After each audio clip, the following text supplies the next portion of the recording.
So the next failure of quantum mechanics, sorry, classical mechanics and the circuit mechanics is the problem of photoelectric effect. Are you able to see the screen? Yes. So when an electromagnetic radiation of sufficient energy is incident on the polished metal surface, electrons are emitted from it. This phenomenon is known as photoelectric effect. The emitted electrons are called photoelectrons. So this is the setup of a photoelectric effect. Actually, the plate A is a photosensitive plate. Here is the photosensitive, sorry, here is the plate B. And these two plates are kept in the evacuated glass tube. And here is a window for the entry of the light radiation. And the A and B are connected to an electrical circuitry like this. And this is the voltmeter to measure the potential difference between A and B. And here is a rheostat, sorry, potentiostat arrangement to adjust the voltage between the plates A and B. And an ammeter is connected here to measure the current in microampere. So now what will happen? You can adjust the voltage. See, what are all the things you can adjust? You can adjust the voltage and measure the ampere. You can adjust the frequency and measure the ampere. You can change the intensity and measure the ampere. And even you can apply a negative voltage to measure the zero current. So these are all the various studies you can do with this. By keeping any one of the current, sorry, the voltage, the intensity, the wavelength constant, the other two can be studied by varying. So there are a number of things we can study using this setup. So the photosensitive metal plate A is mounted opposite B.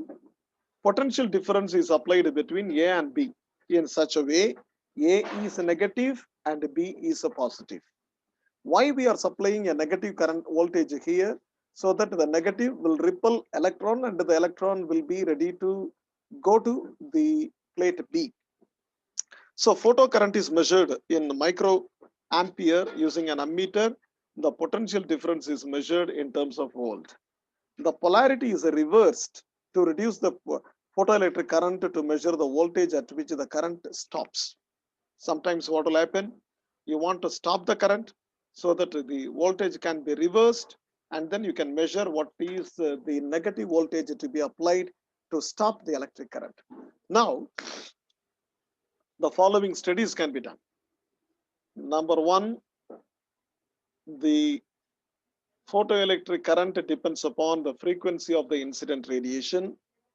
Number two, the intensity of the incident radiation. Number three, the potential difference between the electrodes. And number four, the nature of the emitting surface. So these are all the things studied in detail. First, how the photoelectric current changes with the frequency of the incident radiation. Look here. So this is the intensity. I'm changing the frequency. So the current goes for a particular voltage. This is the negative voltage applied for various frequencies. For a particular frequency, this is the negative voltage to get the zero current, and the light increases with the voltage and attains a saturation value. For another frequency, the negative voltage increases in the negative direction, it reaches the saturation value. For another higher voltage, see, when the frequency changes, only thing is the negative voltage it changes, but the saturation point remains the same. Now, how the intensity changes with the applied voltage? When the intensity increases, current increases. But below a particular frequency, whatever may be the intensity, no photoelectric effect is observed. So the surface of the metal plate can also be adjusted. Now you see, this is another voltage and current for different materials it is studied. It goes on like this. Now look here, if half mv square, see this is the V max, the maximum velocity of the electron. So this is the maximum kinetic energy of the electron. This maximum kinetic energy is equal to E into V0, charge into voltage applied. So what the classical mechanics could not explain is this: below a certain frequency,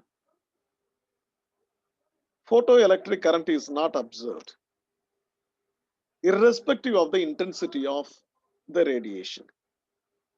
See, when frequency changes, photoelectric current increases. When the intensity increases, photoelectric current increases. But there is a particular frequency below which no photoelectric current is observed.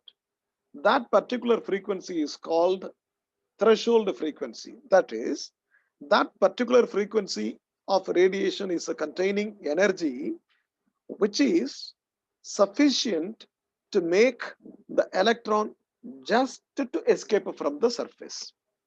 If the frequency decreases, the electron is not able to escape from the surface.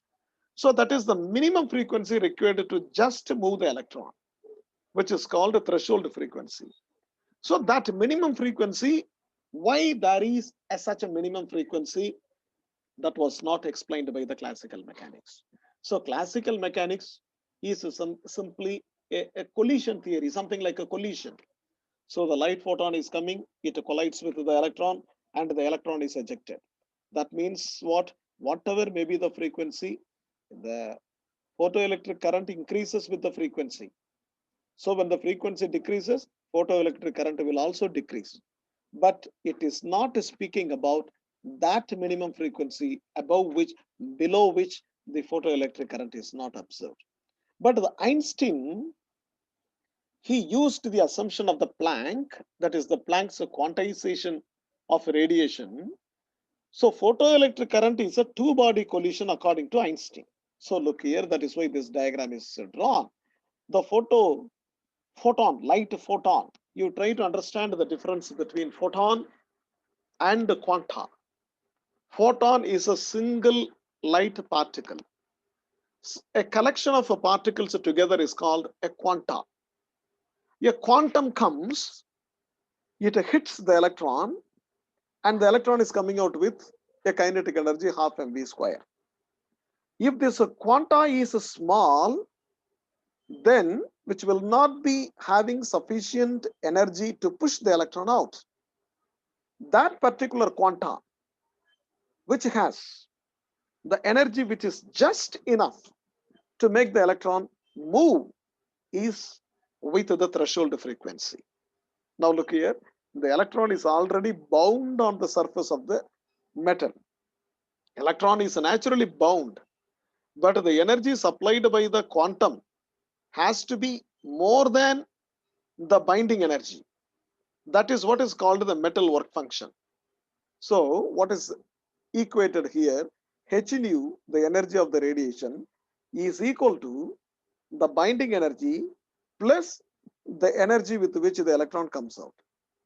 So I can write the binding energy as h nu 0, because if you give the energy of nu 0, it will be exactly equal to the binding energy. So what will happen? The electron will not move out with the great kinetic energy, but it is just removed. That is the threshold energy.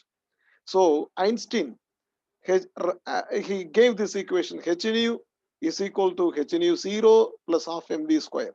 So P, that is the metal work function, or binding energy, is equal to h nu 0. So when you equate, this is kinetic energy.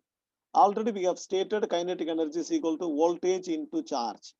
So h nu is equal to h nu 0 plus VE. So VE is equal to h nu minus h nu 0, or h can be taken as a common, nu minus nu 0. So when you plot VE versus nu, you are getting parallel lines for different materials. So when you extrapolate this line, it reaches the nu 0. When the nu E is, this is nu 0. the threshold frequency. What is nu zero? It is the point at which VE is zero. Is that right? So this is the point at nu is equal to zero. That point is called metal work function P. Metal work function P. So all the lines, we are getting parallel lines for various materials, whereas the slopes of all the lines are equal, which is equal to the Planck's constant. Even through this experiment also, we can prove the Planck's constant, the value of the Planck's constant. So I think this is sufficient for you. The remaining things what I have written here is for PG classes. So if you want, you can read all these things, but otherwise this is more than enough for you.